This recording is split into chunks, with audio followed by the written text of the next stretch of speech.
Hello and welcome to Audiobook Connection, behind the scenes with the creative teams. I'm Becky Parker-Geist and I'm your host. Audiobook Connection is your place to learn about the audiobook creative process in discussions between the authors, narrators, producers, and post-production teams that bring them all together, as well as guests who have listened to the audiobooks and have questions for the creative teams. This podcast is sponsored by Pro Audio Voices, helping great stories come alive through audiobook production and marketing. I'm excited to have with me today Jacqui Burnett. She is the author of her memoir entitled Life's Not Yoga, or Is It? She is an adventurer, both in journeys of the spirit and also in the world of financial strategy.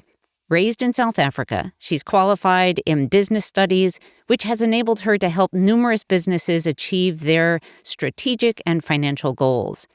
Inspired by her discoveries on her life journey, Jacqui created the Dare to Be Love platform, which quickly attracted an audience of over 43,000 followers, and who are also seeking answers on how to deal with life's challenges and trauma. As an impassioned student of life, Jacqui continues to practice and promote living a spirit-led life of courage, kindness, compassion, and love. Jacqui, thank you so much for being with me today. Hi, Becky. It's wonderful to see you today, and thanks for making this time. I'm excited for this conversation. Well, I thought maybe we would just start right off at the top with the title. You call your memoir Life's Not Yoga, and yet, in the book, you mark yoga as a valuable practice in your life. So, I thought maybe we would just start right off at the top with the title. You call your memoir Life's Not Yoga, and yet in the book, you mark yoga as a valuable practice in your life. So, tell us a little more about why the book is called Life's Not Yoga. Becky, I confess that my memoir had many titles, but for many years it was Dare to Ask, around my Dare to Be Love platform. And the reason why I came with Life's Not Yoga, not only because it creates this conversation. Mm-hmm. Everybody wants to know why this title, Life's Not Yoga, or is it? Let's just go one step back where Aurobindo said all life is yoga. And for those of us in the Western world who practice yoga, I confess that many of us are doing it for an ego narrative because we think it has something to do with the body. But quickly we learn that yoga is really about watching our processes, our thought processes, as we breathe into our movement with the body. So it really is, as most of us know, it's meditation in movement.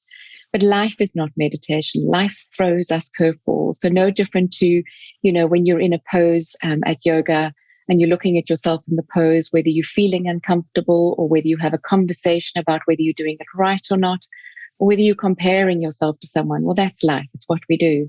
But yoga teaches us to go to breath, just breathe. And despite the chaos and the trauma, is to be at one with what is and to be at one with who we are in the physical body, who we are in our mind, and who we are in our soul. And that comes from the connection with spirit. So whilst my memoir is a crunchy tell-all narrative, as you well know, having read the book, yes. It deals with my trauma and overcoming my trauma, and not just yoga on the mat. It's about one's approach to life, as Viktor Frankl said, knowing that we have a choice.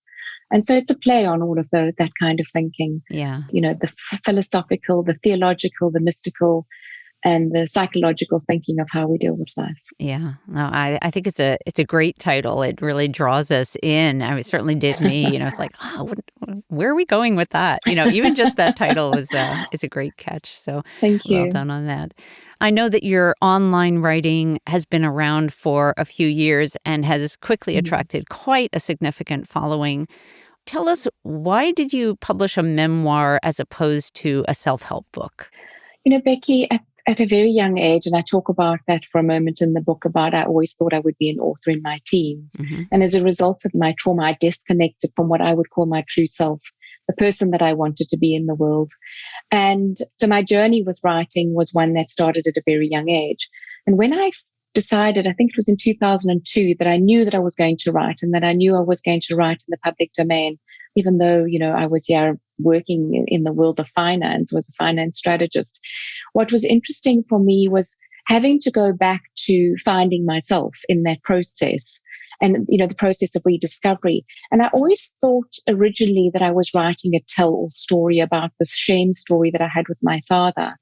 And then I quickly realized that that was the voice of victim. And it's not how I wanted my story to be told, which saw me unraveling the side of myself, which is about the self-inquiry process. Before we can go to self-help, we need to go through self-inquiry to look at the root of our belief systems. And so I started writing online about my discoveries, about my life as a student of life, and sharing that with readers. And that very quickly, as I say, grew to quite a significant following via my blog and via Facebook. And so there was this interplay all along about, do I write a memoir or do I write a book about self-inquiry to help people on their self-help or self-love process?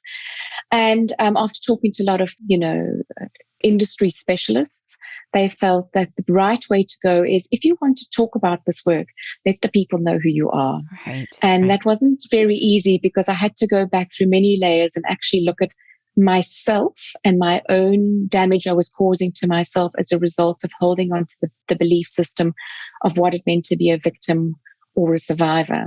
And through the lens of finding myself as a thriver, so this memoir unfolded. And so the rest of my work, where I talk about what it means to heal and write online, and book 2, which I'm working on to help people through their own self-healing process, is how the memoir came out first. Was, this is me, warts and all. Right. And this is me in my mess. And, some people say that it was very brave. Sometimes I think maybe a bit stupid, but no.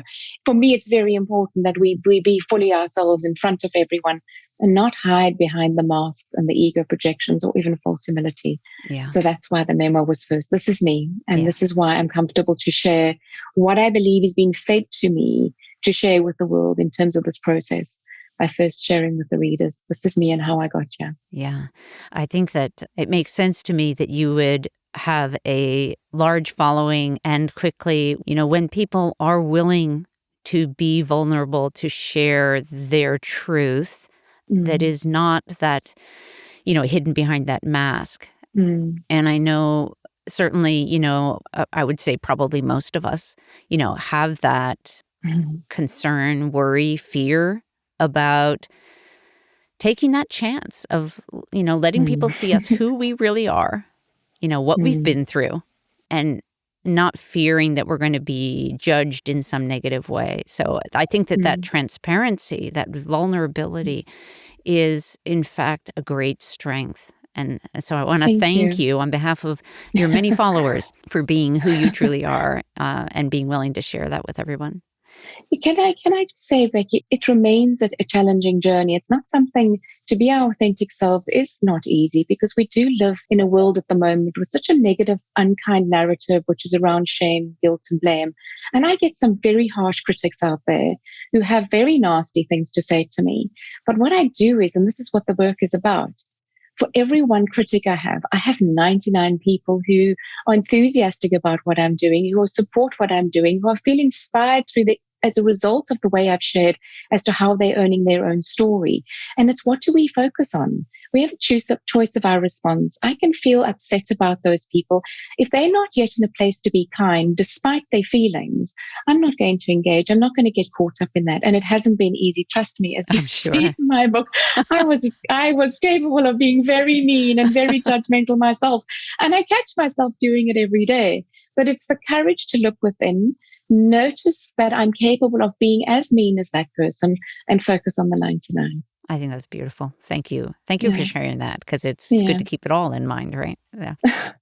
Well, it's the only way I can remain my authentic self. Right. Yeah. So in the first part of your book, you talk about your experiences with suicide ideation. What would you like to say to your younger self? If you could speak to your younger self, what would you say to yourself as you were going through that? I talk a lot in my work about the fact that we are all born pure. We are all born from the essence of love. And I use the word love interchangeably with universal wisdom. Whether you want to go to the theologies that will talk about it as God, the psychologies that will talk about it as universal wisdom, or, the mystics or the philosophies, whatever, knowing that there's something more powerful out there. And we are born to that. And I talk very much about a lot in my book as to what that conversation meant for me as a child and how I got to this place where I experienced a miracle of a physical healing. And shortly after that, I imploded because disconnecting with the spirit of who we are is how we unravel into the ego narrative of fear, unkindness, judgment, look at me, or whether we're doing it, in an ego vanity or false humility of saying, oh, I did this very kind thing, look at me. And so it's my human journey with that. So what I'd love to say to my younger self, it's okay. And your spirit is still inside you and you can reconnect. But I'm grateful actually that I went through all of this trauma, because I see that we're living in a world where we are in this chaotic narrative. And had I not fallen out of it to become caught up in my ego, whether it be, being an egotist or in false humility, getting caught up in it because it was in falling over myself and in learning that I was in my own way, in my mind, body, and soul, that I had this deep thing inside me to go and reconnect. It was always there with me. Most of us are disconnecting already at the age of 2 as a result of our parental and societal narrative, with the no narrative or forcing our belief systems. So you know what? 15, 16-year-old Jacqui, I'm here now. I'm inside you, and I'm very much a part of this journey. So I don't know that I can say anything back to that old Jacqui other than, hello, yeah, you are, and it's cool to have you back. Sounds like a very forgiving attitude towards your younger self, which is beautiful. Well, it's also a very important topic in my work in terms of what forgiveness is, because forgiveness, if we're forgiving the other, we're forgiving from an ego narrative. You are wrong and I'm right. Whereas for me, forgiveness is just total acceptance and accepting the story as it is. So I do look at forgiveness from a different lens to some, I guess, in terms of how people have had that conversation with me. But certainly, compassion and acceptance for my younger self. And don't get me wrong, even compassion for my 40-year-old self. Stupid things.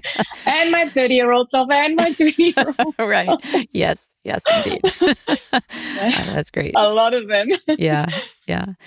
In your book, one of the shining lights in your life is your grandmother. Can you tell us a little bit more about what she taught you that relates to this journey and, the things that you'd like to share about that? I think why I probably identified with my grandmother more than anyone else is that she was very direct.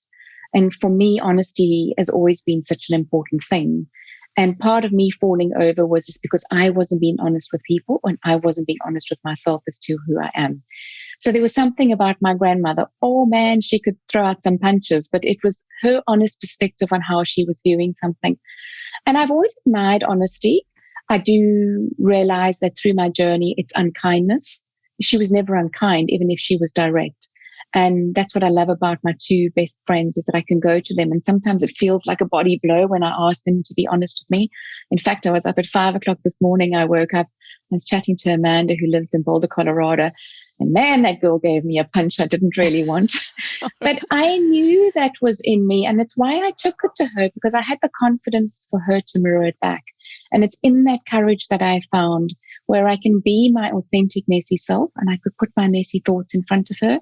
And she could mirror them back to me so that I could go within and seek kindness or love, as I refer to it again. Yeah. Nice. So that's why I think I identify with my grandmother. Yeah. Is her courage to be that direct. Yeah. Let's pause for a moment. We'll be right back. Getting your memoir into audio can be a delicate process, best treated with a nurturing and supportive approach. Many authors assume that when a memoir is recorded, it needs to be in the author's voice. And while sometimes that is best, it is not always the best option. At Pro Audio Voices, we'll work through that decision with you and support you in the production process, whichever way you choose. If you decide to narrate, we set you up for success with a range of options, from having an audio engineer and director on the line for every recording session, to getting you properly set up for recording on your own. If we hire a professional narrator, we'll make sure the voice is the right fit for you and your memoir. At Pro Audio Voices, your story is important to us. Let's inspire the world together.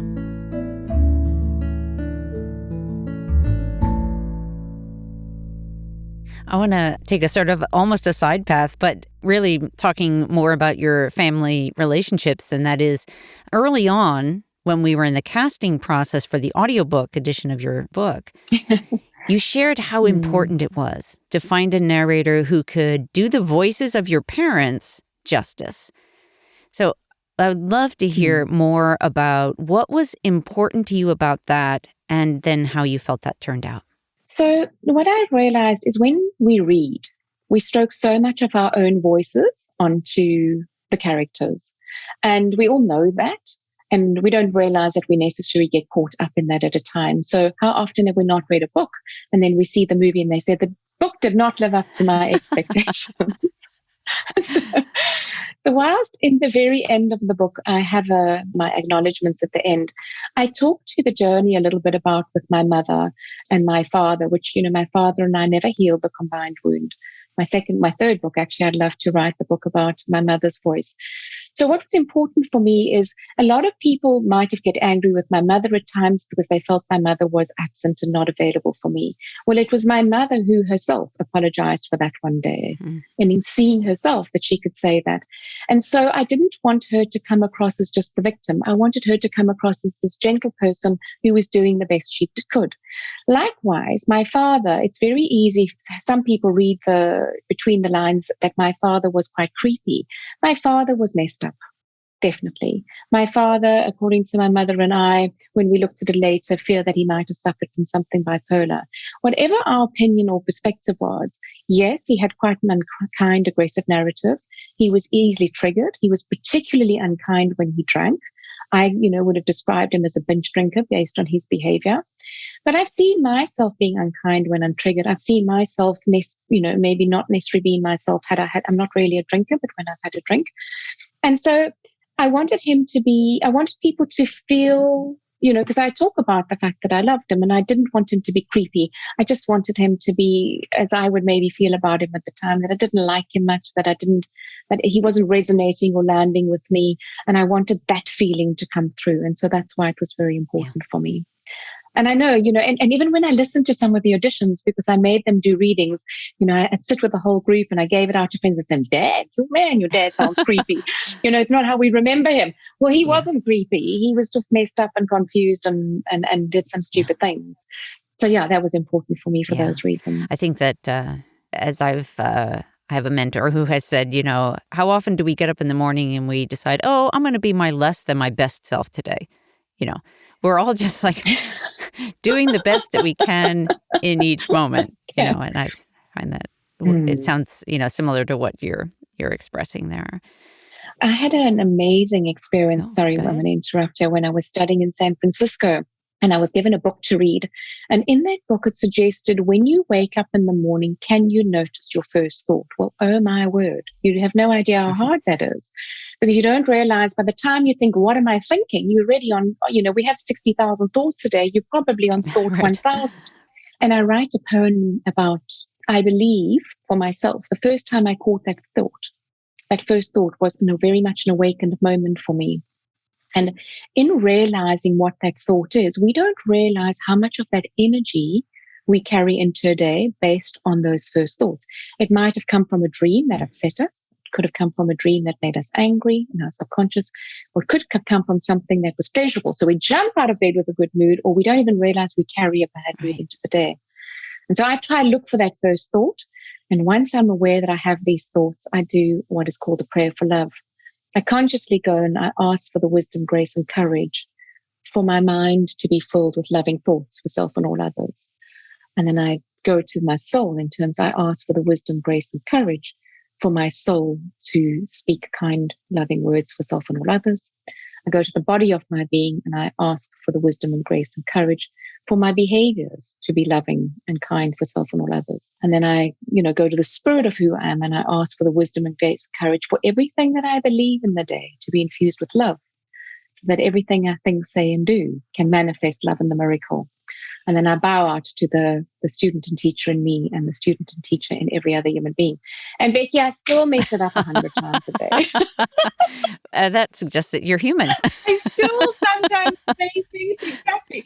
And I was like, why did you say that, Jacqui? That was so unkind. Or I think things, or I write things and as I unpack my own psychic vomit. But it's a fascinating process. And it certainly helped me. Oh, that's beautiful. Certainly Thank you. me. Thank you for sharing that. And I want to sort of coming back to the audiobook piece. What was that like for you to hear your story told by someone else in the voice of Sierra as she narrated it? Well, as you know, I went through many companies before I got to your company, and it was a lot harder than I thought, particularly as it's a memoir. I think even if you're writing fiction, you have a voice in your head when you're writing that. But writing nonfiction and needing to find someone who I believe resonated with me. And I didn't do that on my own. I did that with, I had my own feelings towards it. And then I listened to, friends and people on my team, from marketing to social media. And I gave it to all of these people. And, it was a matter of we very quickly identified, two voices that made sense to us. And then we went through it again and again. And as you know, we went for second round auditions on the back of that and did another reading. And there was just something about Sierra that made sense to me. And as you know, the audiobook's been a little delayed due to circumstances in her life. And it was wonderful for me to be able to know that I made that decision from the heart and to be able to support her and your company as we went through that process, and not once again, just push because I want the audiobook out. So it was a very deep, very real experience for me, and an honor to have her reading it and your team working on it with me. Felt very supported. Yeah. And as you listened to the story, did you have that experience of either reliving it or hearing it as if it was someone else's story? What was that like for you? She took the brief so well in terms of everything that we gave her and all the hard work that, yourself and your team did. And I always felt that she was me. I always felt that she was inside me. And I felt that she was making the effort to do that. And I remember there was a time where everybody said, Jacqui, please read the audiobook, please read the audiobook. And I kept saying, there's no ways that I can do these characters. There's no ways I can do this justice. And all I can say is it's her training as an actress, as well as everybody else that auditioned. I can feel and experience. And so to me, it was such a privilege to have her working on this project and know that she had, my support and your support. So yes, she always felt like me, and she had me crying for me. Sometimes Sierra, you did that too well.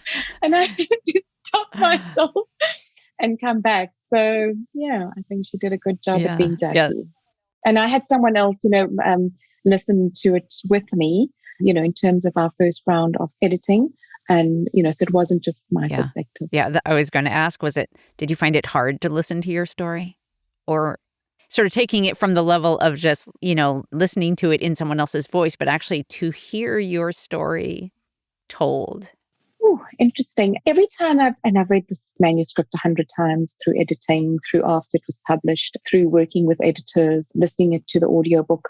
And every time I've cried again at different spots. So I can't necessarily say it was hard. It was a privilege. I was grateful that I had worked so hard in terms of the storytelling. I was grateful that I had surrounded myself with very competent people through my writing process, as I have with your company and with someone who's as skilled as Sierra.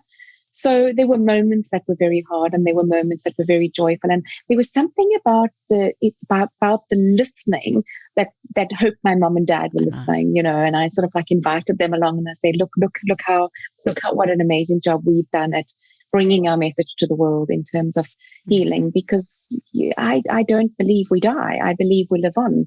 And so my healing process with my dad and my mom continues today.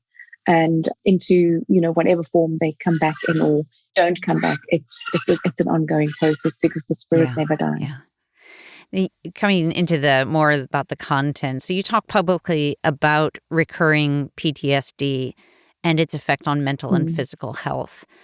So your memoir shares your multiple traumas, including 9 near-death experiences. That's extraordinary. Yeah.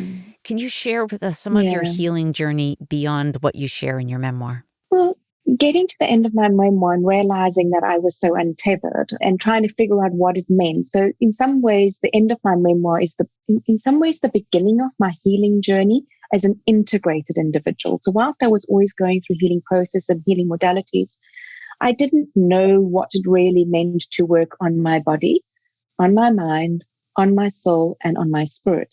And now I try and spend the same amount of time on each of them, because they, all equally important. And so my healing journey after that, certainly what has been interesting for me, because at the end of my book, I'd had 9 near-death experiences. And last year, I was subject to another 2 significant situations which were near-death, which brought back my PTSD in a moment. And what was interesting for me was watching how I had to come back, because when we are in a PTSD mode, we are not integrated. We are in the amygdala brain. It's like, there's a snake, fight or flight. And when I operate from that space, I've made some terrible mistakes. And being integrated and working from a healthy state, integrated in those 4 parts, making sure that I know that my brain waves are acting in the back of my mind, bringing them back to alpha state so that I can work from the alpha mind in, my alpha waves, and getting into a space where I can sleep well and have my, the theta waves sort of operating to be able to stay in the process of being integrated as a human being is just been such an incredible experience. And my life's work now to help other people in terms of that, because we are working and we are, first of all, we've grown up in a time where we're educated to body and mind. We do so little work on the soul and spirit. And right now we all think that we have the answer and we can all teach each other, whereas the teaching is really within. So my work is really not about the teaching. It's about showing or sharing with individuals my journey as a student of life and what it means to be integrated, and then talking about that moment to moment as we, I had a fabulous teacher said, life is walking on fishes. As you walk on the fish and you stumble and fall, and what you can do with that. So a lot of my healing has been as a result of the last 9 years since my book ends 9 years ago, even though I've only recently published it. Yeah. Mm-hmm. Do you think that the aggressive shame, guilt, and blame narrative being used in the world these days is driving division and war? And I do. And how do we deal with that? And do you have thoughts on it? Well, for me, it's if we don't operate from the spirit of who we are operating at lower levels of being, and that is mind, body, and even mind, body, soul. And if we operate from that space, we are going to keep blaming anything that we don't want to deal with, or blaming someone who might have injured us or hurt us or upset us. So, or we'll shame somebody or shame ourselves or feel our shame, or, even use a guilt narrative to bring about somebody else's behavior. So I do believe that we are in an overstimulated world, an over-triggered world, and we're reacting too fast. And we are all using, the guilt, shame, and blame narrative as our driving narrative to influence other people. And I'm trying to my best as a result of what I believe I've been gifted through all of this trauma and my healing to share with people another way. In terms of bringing compassion and softening. And there's so many incredible teachers out there at the moment, out there in the world, but who are, saying we've got to go within. But the way that it's been given to me with my courses I'll be launching online as of, the information that was fed to me in 2013 that I've written about over the last 6 years is what I'm excited to share in terms of a way that we can do it where we don't have to force our stories onto others to find our happiness and find happiness and peace within. And so therefore, because as Gandhi says, be the change you want the world to see. And in being the change, we can actually manifest and bring change in the world. Yeah. So this is a big part of Dare to Be Love platform, right? Yeah. So how did that... Power versus force. Yeah. How did the Dare to Be Love platform arise from the book? And what does it even mean to be sort of #Dare to Be Love? What does that mean? So my subtitle, as you know, is Finding Love in the Chaos of Life. For those of you that are wanting a romantic story, I hate to say that that's not what this is about, although all of that juice is in the book. If you want to read it as a crunchy tell or fictional, narrative, you can, because it's, sort of written that way. But for those of you that have read my book, you'll know, or listened to the book now, you'll know that at the end, the very last word that, that lands with me is this aspect of what it means, of what love means and what it means to be love. And it goes down to the simple thing. As a child, I was told God is love. And so my question was, what is love? And I go out into the world searching for love. And so love is the essence of being. Love is the essence of wisdom. Love is the essence of compassion. Love is the essence of universe. Love is the essence of God. And when we can be love, then we can be at peace with ourselves and so manifest change in the world. So my Dare to Be Love platform is, how do you be love? How do you be love? How do you operate from the spirit of self and be at one with what is, be at one with love, be at one with acceptance, be at one with life, and manifest a different future and manifest a different moment, a different, because if we can manifest the different present moment, we can manifest a different future. But if we stay in the chaos, if we stay in the crisis, if we stay in the noise, if we stay in the negative narrative, that is what we will keep attracting towards ourselves. So all of these, the teachings that are out there, whether it be The Secret or A Course in Miracles, all of these things of fantastic material. And I think maybe the Course in Miracles is, for me, the best one in terms of how can you unpack your belief system? Because everything we are saying, as I'm saying this now to you now, I'm reinforcing it on the back of my belief system. But do I have the courage to look at that belief system and say, does it hold love? Right. And that's really how, through the work that I do, is how do you look at a belief system and really question it from the deeply curious mind and from the courageous mind and say, is this embedded in love? Not goodness or kindness, because that can be an ego narrative as well. Look how good I am, look how kind I am, versus look at me, look at me. Is it embedded in life? So you're not forcing any agenda, you're just holding the space. Yeah. When you say that people are stuck in their beliefs, is this what you mean by that? Talk to us a little bit about your thoughts on how we can shift our beliefs as we recognize them in order to begin thriving. So going back to the importance of, we hear that we need to change our thoughts, or we need to change the way we behave, or we need to change our thinking processes. So one of the things that, I go to is, in order to really see, love, and accept ourselves, we have to be able to look at a belief and say, what is this belief made up of? Why do I have this belief? Where did it even come from? So why I share, the early parts of my life is so that you can see belief systems that are being put to me to consider. Most of our belief systems come from our parents and our societal narrative, and then reinforced and reinforced and reinforced until we make that thing real. And we will use it and keep manifesting and pulling things towards ourselves to reinforce that belief. So whether it be a faith-based belief, or whether it be any belief that we have that we can't lose weight, we can lose weight, it will keep manifesting. And we'll keep saying, I need to lose weight, I need to lose weight, I need to lose weight, as opposed to, I want to lose weight. What is my belief system around that? And until we can go and actually look at the belief system, so to look at a belief, you first got to say, this is my belief. What if it's not true? What are the alternatives? And we're too scared to actually take that belief because we're so busy holding on to it, no matter what it is. And certainly in mine, like, it was a faith-based belief of, this is the only way to love. This is the only way to God. And what I do in my book, I first unpack it and say, what if it's not true? What else exists? And in that, I could find the options. And then I realized there wasn't just one option. There were hundreds and hundreds and hundreds. And I love Louise Hay when she talks about washing dishes as to how many ways people believe is the only way to wash the dishes. But I first have to look at the belief and say, this is my tightly held belief. To wash dishes, I put the dishes on the side. I run very hot water with soap. I have hot rinse water. I only wear gloves. And this, 100 ways to do it. And so can you look at any other belief, particularly beliefs that aren't necessary in the physical, very hard for us. And you look at that belief and say, what if it's not true? I like that. What if? Then look at the other hundreds, and then you can pull in all of them and find something more power than a belief that is excluding others, because a lot of our beliefs exclude others, are judgmental, unkind, fear-based, and we need to hold on to them. And so we will exclude people, and we will create wars in the world. We will create political divides. We will say we're united as a country and go to war with each other on color, on opinions, on things that have no value. But we hold into it so tightly because it's how we want to define and identify ourselves. And it's bigger than that to me when we can break open our belief. Yeah, I love that. Ask what if. What if it weren't true? I love that. That's great. What if this belief isn't true? And then can we consider all of the other beliefs that reinforce the same story? And the key thing is, as long as our belief is infused with love and it's all inclusive and is not hurting anyone, then we are sitting with the belief of love because there's no boundaries on it.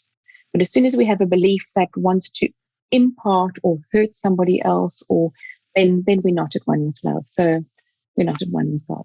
Right. Yeah. Beautiful. Or the universe, or universal wisdom, or whatever word you want to use. Right. Right. Let's pause for a moment. We'll be right back. Here at Pro Audio Voices, we love working with authors who have a big goal in mind. They really want to reach out to their audience around the world. We're here to help make that happen. It starts with our pre-production process, where we're evaluating and determining what elements of the audiobook we can leverage to both create an excellent listener experience for your listeners, as well as drawing them to your website to engage with you further. It continues on through the production process, making decisions that will enhance and support your big goals, as well as creating a great listener experience. But we don't stop there. Once the audiobook is live, we move on to helping you market your audiobook with the Audiobook Marketing Program. Come check us out at proaudiovoices.com. To schedule a call to talk about your audiobook project, click on Get Started. Through the Dare to Be Love platform and through marketing your book, you must have met and interacted with a lot of people. What is something that you've learned about human nature through that experience? Well, probably the most important thing for me is that everyone's a mirror to me, even when I don't like them, or particularly when I don't like them. And so talking about this material has been such a challenge for me, because if I want to, I don't have to do anything. If I want to talk about this material, then for me, it's important that I continue to access the courage to look at how I'm bringing it forth in my behaviors, in my words, and in my thoughts. And sometimes I can sit there saying to someone, and I'm looking at them, I'm nodding my head like this, and I'm thinking, you're boring me. I disagree with you. I disagree with you.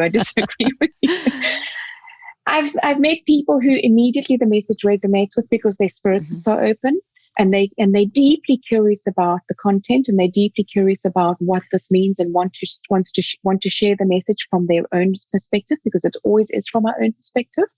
And I've met people who are very unkind, and all of them are teachers to me. So that's probably the most amazing thing, is to humble myself and realize that every human being in front of me is a teacher.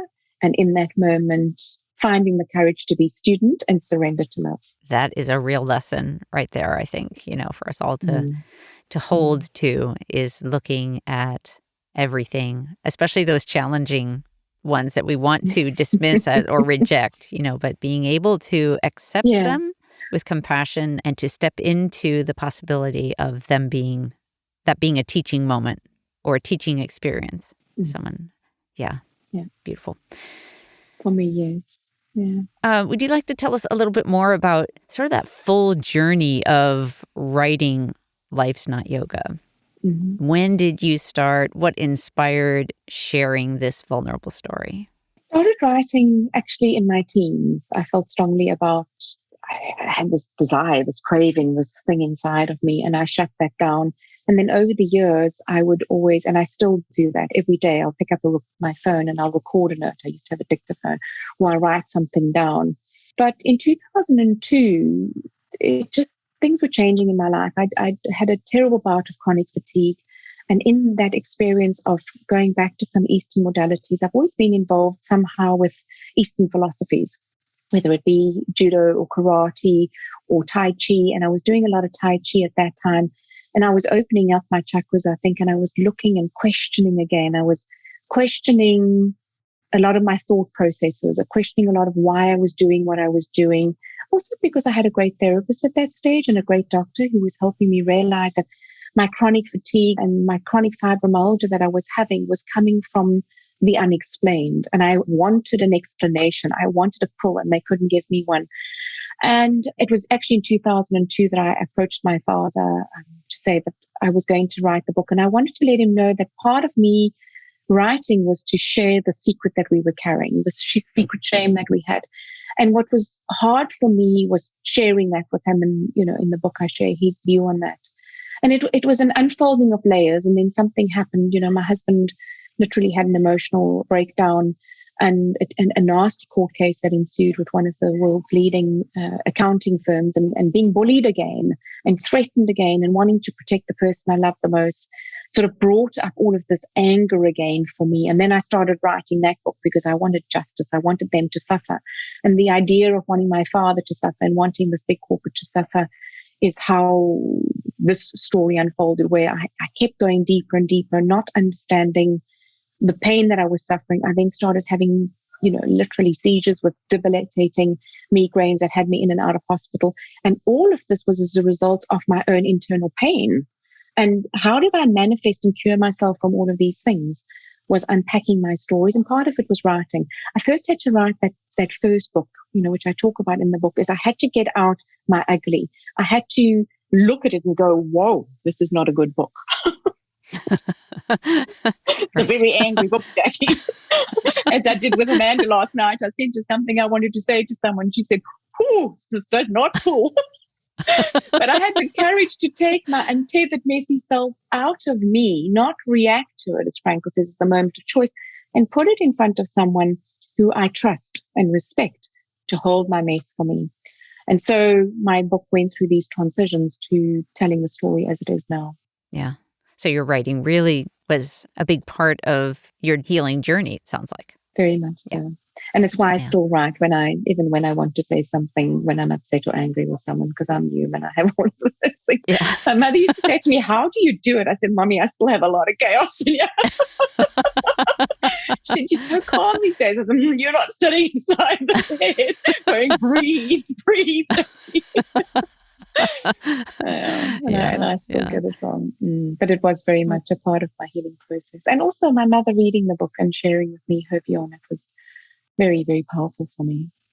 Yeah. I've also had experiences where writing was very, very healing, very deliberate part of healing process. So I definitely feel that. Thank you. And what would you say, what do you feel your purpose is? And how do you feel you're living through that?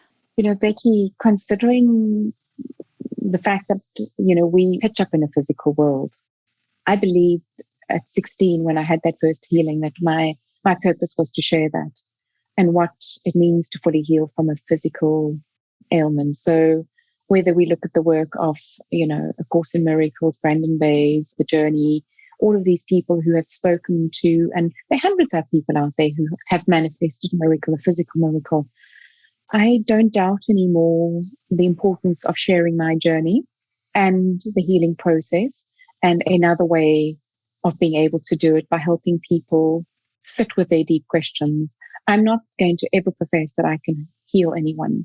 I can only share with them some of the how that I did it and how hard it was for me, and the courage that it takes to really go and look at those deep-rooted questions. If you want to manifest the miracle in the physical, to change your thoughts, words, and deeds, and to help them find the courage to go to the root of their belief systems and look where it came from to bring about change in their life. I believe from every part of my being, that my spirit and what's being fed to me, sometimes I feel like Esther Hicks. I don't know if you know Esther Hicks. Abraham speaks to her. Yeah, it's what happens to me is this message comes, and some days it's hard because of the physical impact of my position at the moment.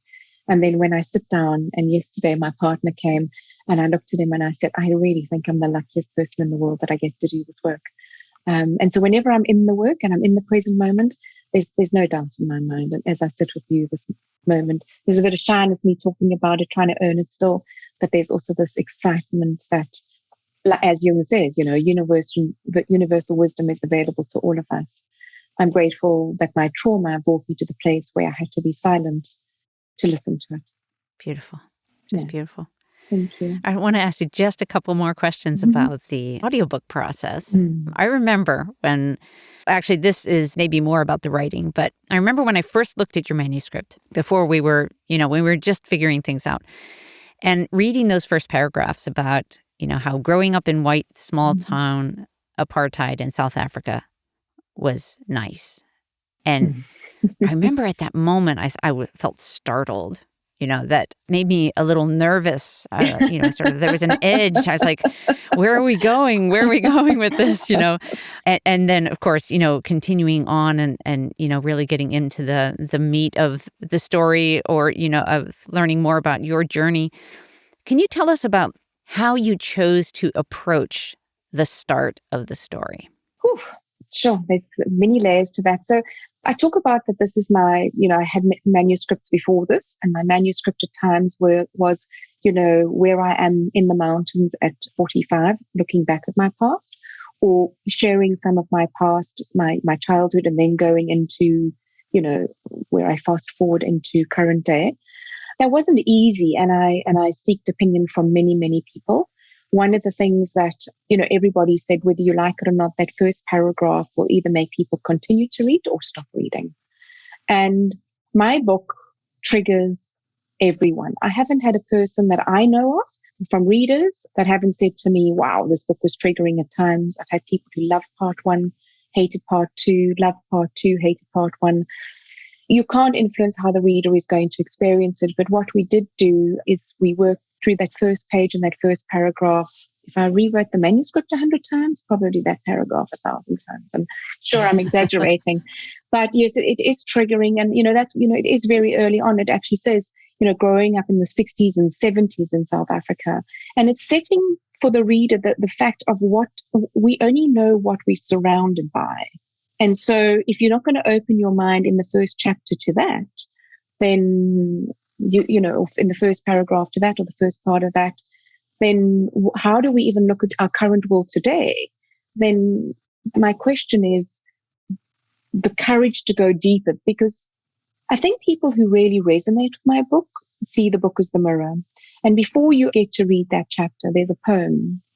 My imperfections are my beauty spots along life's mirrored wall. I share their scars externally so you can see them all. My shame, my guilt, my blame, my doubt, my inner critic's plea, the freedom from their sight and sound, projection's gift to be. I know now that your mirror's truth reflects the perfect me, uncomplicated for its grace. My heart gives thanks to thee. So you have that poem before you read that first paragraph. And if you carry that poem in your heart, it's why someone like you could notice what it brought up for you and keep reading. It's the wisdom, the courage to notice, this is how it makes me feel. What's behind this? And so people who see the mirror of themselves in the book are the people who are enjoying the book and talking about the book and sharing the book with others. Thank you for sharing that poem just now. Mm-hmm. It actually relates to so I want to ask you a little bit about the poems. And I know during the production of the audiobook, we did a little bit of back and forth about the poems and who would read them. Would Sierra read them? Would you read them? Can you tell us a little bit about your experience with that? As a child, I didn't like to get up and read in front of a class. I can get up and you can interview me and I'll talk. I can get up and you give me a topic and I'll be able to talk too long. I'm a talker. Don't ask me to read anything. So what happened is when I went into the studio and listened to myself reading these poems, you might love the experience hearing me doing it, but I don't. And also just, in terms of looking at the parts that I read and looking at the parts that Sierra read, I just felt the flow was right, that she read the poems. I did read them and then I listened to her reading them. And, it was the most amazing experience. I sat with one or two people and I asked them to listen to it. And then I sat with my partner and he said to me, why are you reading the poems? I said, well, I don't know. I don't think I should. He says, well, I don't think you should either. So I said, let's unpack that. And we spoke about it. And the first recordings I did in studio and he listened to them. And I said, I also think I can do better. He said, you can. And it was so amazing by him sharing his view with me I think if I went back to studio now, sure, I could do a better job. But I don't have 4 years or however long it took for someone to go and learn the things and study the things that you and Sarah have studied in terms of voice control and acting. So hats off to her. I'm very honored that I gave it to her and I'm very pleased that I did. Yeah. Thanks for sharing that. That's valuable. So I just want to say again, thank you so much for being with me today. This is Jacqui Burnett, author of the memoir, Life's not yoga, or is it? Thanks again for being with me. Becky, and I'd like to just say, for those that are listening out there, it's been such an incredible experience working with a company where I felt so safe because this was, tricky material, as well as, having someone like Sierra on the team as the person who's done the reading. And just knowing that anyone out there that's wanting to do an audiobook, have the courage to look beyond your own voice. Work with Pro Audio. I did interview with other companies, and I'm sure I would have had an amazing experience, but certainly on every single level, I have felt supported. On every single level, the professionalism has just been amazing. And even one day I was in the middle of a complete emotional meltdown because I hadn't slept. Just how loving and kind your entire team was on that Zoom call. What an honor and a privilege to work with your company. And thank you for being the amazing human being that you are and the work that you do. Thank you so much. Really appreciate that. Thanks for joining us for Audiobook Connection, behind the scenes with the creative teams. Please take a moment to subscribe at audiobookconnection.com. The podcast is sponsored by Pro Audio Voices, helping great stories come alive through audiobook production and marketing. Learn more at proaudiovoices.com. Again, thanks for being with us, and please join us next week.